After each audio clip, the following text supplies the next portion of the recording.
नमस्कार छात्राओं, आज हम फैमिली एंड फंक्शंस यानी परिवार और उसके कार्य के बारे में पढ़ेंगे। यह अध्याय बीए भाग तृतीय के पेपर सेकंड का प्रथम इकाई का एक अध्याय है। परिवार समाज की एक महत्वपूर्ण इकाई है। छोटे छोटे परिवार मिलकर समाज को संगठित करते हैं। यह एक सार्वभौमिक संस्था है जो प्रत्येक समाज में प्राचीन काल से आज तक परिवर्तित रूपों में पाई जाती रही है। गृह प्रबंध में परिवार का स्थान सर्वोपरि है, क्योंकि गृह व्यवस्था का कार्य परिवार में रहकर परिवार के कल्याण के लिए परिवार के सदस्यों के द्वारा परिवार में उपलब्ध साधनों की सहायता से ही किया जाता है। गृह व्यवस्था परिवार के आकार, सदस्यों की परिवार से अपेक्षा, परिवार के प्रकार एवं आर्थिक स्थिति से निर्धारित होती है। इसके माध्यम से ही वंश को सुरक्षित रखते हैं। समाज की विद्यमानता और अस्तित्व को बनाए रखने के लिए परिवार की अनिवार्यता से सभी एक मत होते हैं। मानव जीवन में प्रत्येक पहलू पर परिवार किसी न किसी रूप से प्रभाव डालता है। परिवार की परिभाषा। विभिन्न समाज के लेखकों ने परिवार की विभिन्न परिभाषाएं दी हैं। बर्गेस एंड लॉक के अनुसार परिवार को एक समूह के रूप में मान्यता दी गई है। वे बताते हैं कि परिवार के सदस्य विवाह, रक्त संबंध या गोद लेने के माध्यम से बंधन में बंध जाते हैं। इनका संबंध पति पत्नी, माता पिता, भाई बहन या बेटा बेटी के रूप में होता है। ये सभी किसी सामाजिक कार्य में लगे रहकर एक दूसरे की सहायता करते हैं। दूसरे लेखक डॉक्टर मजूमदार के अनुसार परिवार व्यक्तियों का ऐसा समूह है जो एक छत के नीचे रहते हैं एवं मूल और रक्त संबंधी सूत्रों से बंधे हैं तथा स्थान, रुचि, कृतज्ञता को अन्योन्याश्रित के आधार पर संबंध की चेतना रखते हैं। डॉक्टर मजूमदार ने विभिन्न विशेषताओं का उल्लेख भी किया है। परिवार व्यक्तियों का एक ऐसा समूह है जिसमें सभी सदस्य मूल एवं एक संबंधी सूत्रों से बंधे होते हैं। सभी सदस्य एक छत के नीचे रहते हैं। सदस्यों में आपसी भावनात्मक संबंध होता है। अतः परिवार लगभग एक ऐसी स्थायी समिति है जो पति पत्नी से निर्मित होती है, चाहे उनके संतान हो या नहीं हो। परिवार किसी एक पुरुष या एक अकेली स्त्री या स्त्री के अकेले का भी हो सकता है, बशर्ते उनके साथ बच्चे हों। अब हम परिवार की विशेषताएं यानी कैरेक्टरिस्टिक्स ऑफ अ फैमिली को डिस्कस करेंगे। परिवार की प्रथम विशेषता है यूनिवर्सैलिटी अर्थात सार्वभौमिकता। सार्वभौमिकता से मतलब है परिवार में सार्वभौमिकता का गुण विद्यमान है। विश्व के प्रत्येक सामाजिक संस्कृतियों का आवश्यक अंग पारिवारिक इकाई ही है। समाज का प्रत्येक व्यक्ति समाज से पूर्व परिवार का सदस्य होता है। परिवार के सदस्य के नाते अनेक सामाजिक कार्यों को संपन्न करते हुए समाज को आवश्यक ठोस आधार प्रदान करता है। इस प्रकार यह संस्था एक अनिवार्य एवं सर्वव्यापी सामाजिक संगठन का प्रारूप है। दूसरी विशेषता है सीमित आकार। परिवार के सदस्यों का समूह अवश्य है, परंतु उसमें सदस्यों का समावेश होता है जो रक्त संबंधी, गोद लेने, विवाह पर आधारित होते हैं। इसलिए प्राय परिवार का आकार सीमित होता है। अज्ञान, अंधविश्वास और शिक्षा के अभाव में पिछले दशकों में परिवार के सदस्यों की संख्या अधिक होती थी, किंतु आजकल परिवार के आकार को सीमित रखने का प्रयास किए जा रहे हैं। तीसरा विशेषता है भावनात्मक आधार। परिवार की एक महत्वपूर्ण विशेषता है कि इस परिवार के सभी सदस्य के मध्य भावनात्मक संबंध पाए जाते हैं। परिवार में पति पत्नी, माता पिता, भाई बहन, दादा दादी, नाना नानी सभी एक दूसरे के प्रति प्रेम एवं सहानुभूति की भावनाएं रखते हैं। उन सभी में एक दूसरे के प्रति त्याग, सेवा और बलिदान की भावना प्रबल होती है। इनमें अपनापन होने के कारण एक दूसरे से मिलने और देखने की इच्छा हमेशा बनी रहती है। इन संबंधों में दरार आ जाने पर परिवार का अस्तित्व समाप्त होने लगता है। चौथा गुण है लैंगिक संबंध। लैंगिक संबंध की स्थापना परिवार की महत्वपूर्ण विशेषता है। विवाह पश्चात स्त्री पुरुष के मध्य लैंगिक संबंधों को समाज द्वारा मान्यता दी गई है। अगली विशेषता है विवाह संबंध। सामाजिक दृष्टि से विश्व की सभी संस्कृतियों में विवाह का प्रमुख स्थान है। विवाह के माध्यम से स्त्री पुरुष के संबंधों को पवित्र माना गया है। यह परिवार की सर्वप्रमुख आवश्यकता है। समाज विवाह बंधन द्वारा ही स्त्री पुरुष बंधन को पति पत्नी के रूप में जीवन व्यतीत करने एवं लैंगिक आवश्यकता की पूर्ति के लिए मान्यता प्रदान करता है। विवाह का रूप भी जाति परिस्थितियों के अनुसार अलग अलग हो सकता है। अगली विशेषता है वंश नाम। वंश की स्थापना और उसे जीवित रखना मानव जाति की प्राचीन काल का से ही प्रमुख ध्येय रहा है। प्रत्येक परिवार किसी न किसी वंश से संबंध रखता है। उस वंश को चलाए रखने के लिए विवाह और फिर संतान उत्पत्ति को परिवार की महत्वपूर्ण आवश्यकता माना जाता है।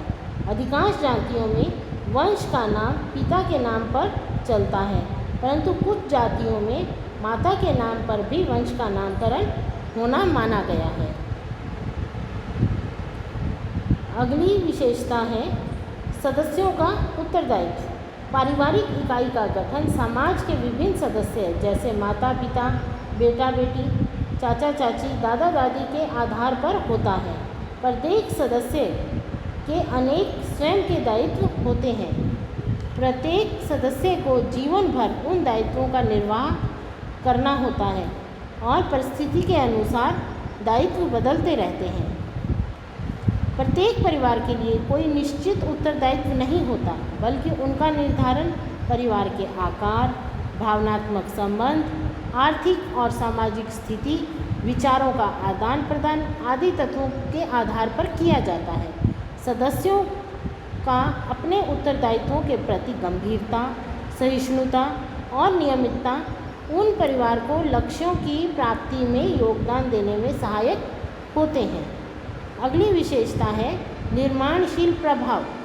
बच्चे का जन्म परिवार में होता है, वहीं उसका विकास और वह उसी परिवार में रहकर अपने माता पिता, भाई बहन और अन्य सदस्यों के शारीरिक, सामाजिक एवं सांस्कृतिक गुणों को जानता है और अपने जीवन में उतारता है। व्यक्ति के व्यक्तित्व का विकास परिवार में ही होता है। परिवार की उन्नति परिवार का स्वरूप में ही समाज की उन्नति और उसका स्वरूप निहित होता है। यदि प्रत्येक परिवार अपनी उन्नति और अच्छे संस्कारों पर ध्यान देने लगे तो निश्चित रूप से एक आदर्श समाज का कल्याण की कल्पना साकार हो सकती है। नेक्स्ट है सामाजिक नियंत्रण। परिवार समाज की आवश्यक इकाई है। परिवार के रीति रिवाज, रहन सहन, खान पान, आचार विचारों पर सामाजिक नियम की पूरी तरह से लागू होते हैं। सामाजिक नियम की अवहेलना करने वाले परिवार को समाज से टकराव एवं विरोध का सामना करना पड़ता है। विकासशील देशों में अनेक बार कड़े और पारंपरिक सामाजिक नियम परिवार और समाज के विकास में बाधक रहे हैं। इसलिए सामाजिक नियमों में समय समय पर परिवर्तन किए जाते रहते हैं।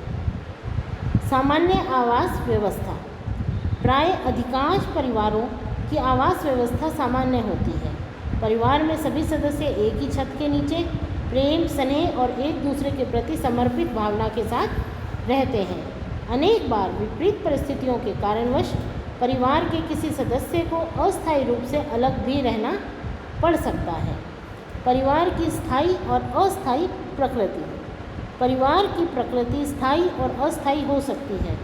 पति पत्नी में किसी की मृत्यु या अलगाव के कारण परिवार टूट जाते हैं। इसके सदस्यों में परिवर्तन होता रहता है। अब हम जिस विषय की चर्चा करेंगे वह है परिवार के कार्य।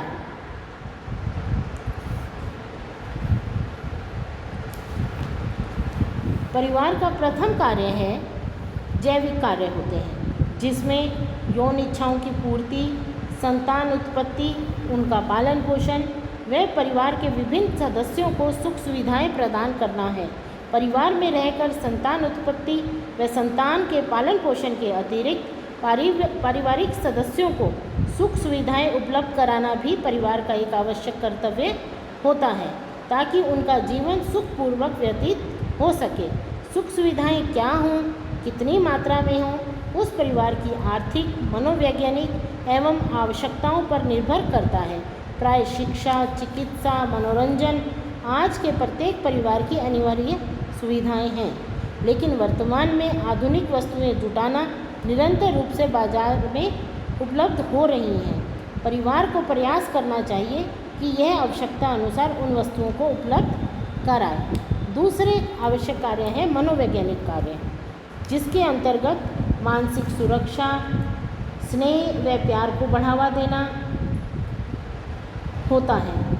परिवार में रहकर स्नेह और प्यार की भावना में वृद्धि भी मनोवैज्ञानिक स्थिति का सूचक है। सहानुभूति, प्रशंसा, आदर, सहयोग, नम्रता, आपसी सद्भाव और आदि भावनाओं की पूर्ति परिवार द्वारा ही की जा सकती है। जिन परिवारों के सदस्यों के मध्य स्नेह और प्रेमपूर्ण संबंध नहीं होते, वे आर्थिक रूप से संपन्न होते हुए भी कलेश में जीवन व्यतीत करने के लिए बाध्य हो जाते हैं। तृतीय कार्य है आर्थिक कार्य। आर्थिक कार्य में परिवार समृद्धि, सुविधाओं को जुटाने और आपसी सामाजिक संबंधों में घनिष्ठता के लिए परिवार को आर्थिक रूप से संपन्न होना पड़ता है। इसके लिए श्रम का विभाजन, उत्पादन इकाई, उत्तराधिकारी का निर्माण और आय की व्यवस्था, ये सब कार्य परिवार को करने होते हैं। प्रत्येक परिवार के अनेक सदस्य होते हैं। उनकी मूलभूत आवश्यकताएं जैसे भोजन, वस्त्र, आवास एवं शिक्षा आदि की पूर्ति के लिए धन की आवश्यकता होती है, और धन की व्यवस्था व्यवसाय, नौकरी या अन्य प्रकार से की जाती है। इसके पश्चात आते हैं शारीरिक कार्य। इसके अंतर्गत निवास की व्यवस्था, भोजन एवं वस्त्र की व्यवस्था एवं चिकित्सा व्यवस्था आती हैं। फिर है सामाजिक कार्य। सामाजिक कार्य के अंदर परिवार के कुछ ऐसे कार्य भी होते हैं जिन्हें सामाजिक कार्यों की श्रेणी में रखा जाता है, जैसे विवाह संस्कार, मृत्यु भोज, विभिन्न रीति रिवाजों का निर्वाह करना।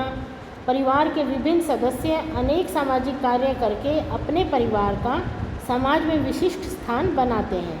सामाजिक मान्यताओं को ध्यान में रखते हुए परिवार ही अपने सदस्यों को रहन सहन, खान पान, भाषा आदि संबंधी ज्ञान प्रदान करता है। सामाजिक आदतों, रीति रिवाज, व्यवहार आदि के तौर तरीके को सामाजिक धरोहर के रूप में एक पीढ़ी से दूसरी पीढ़ी को हस्तांतरित करता है। तत्पश्चात अन्य कार्य। अन्य कार्य में धार्मिक कार्य, शैक्षिक कार्य, राजनीतिक कार्य व मनोरंजनात्मक कार्य आते हैं। जिस प्रकार थके हारे व्यक्ति को शारीरिक एवं मानसिक आराम की आवश्यकता होती है, और परिवार के विभिन्न सदस्य पारस्परिक वार्तालाप, हंसी मजाक, वृद्धों के स्नेह, पति पत्नी द्वारा आपसे स्नेह द्वारा मनोरंजनात्मक कार्य नियमित संपन्न करते रहते हैं। मुखिया सिनेमा, पिकनिक, क्लब आदि की अनुमति देकर मनोरंजन कार्य का प्रोत्साहित करते हैं।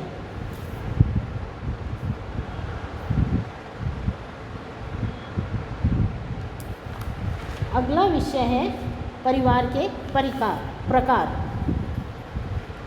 व्यवस्था प्रबंधन के अनुसार हम परिवार को 3 भागों में बांटते हैं। प्रथम है न्यूक्लियर फैमिली यानी एकल परिवार या एकाकी परिवार, दूसरा जॉइंट फैमिली या संयुक्त परिवार, व तीसरा एक्सटेंडेड फैमिली यानी विस्तृत परिवार। एकाकी परिवार वे होते हैं जिसमें पति पत्नी उनके बच्चों के साथ परिवार के अन्य सदस्यों से अलग रूप से रहते हैं। वर्तमान समय में इस प्रकार के परिवारों की तीव्र गति से वृद्धि हो रही है। यह परिवार का सीमित स्वरूप है।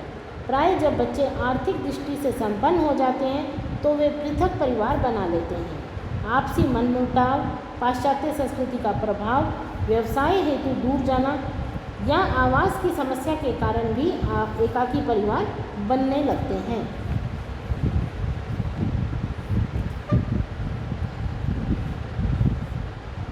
और संयुक्त परिवार। संयुक्त परिवार में निकटतम रक्त संबंधों पर एवं सामान्य निवास स्थान पर आधारित एक से अधिक प्राथमिक परिवारों का समूह रहता है। इसमें दादा दादी, चाचा चाची, ताया ताई, उनके बच्चे इत्यादि सब एक साथ रहते हैं।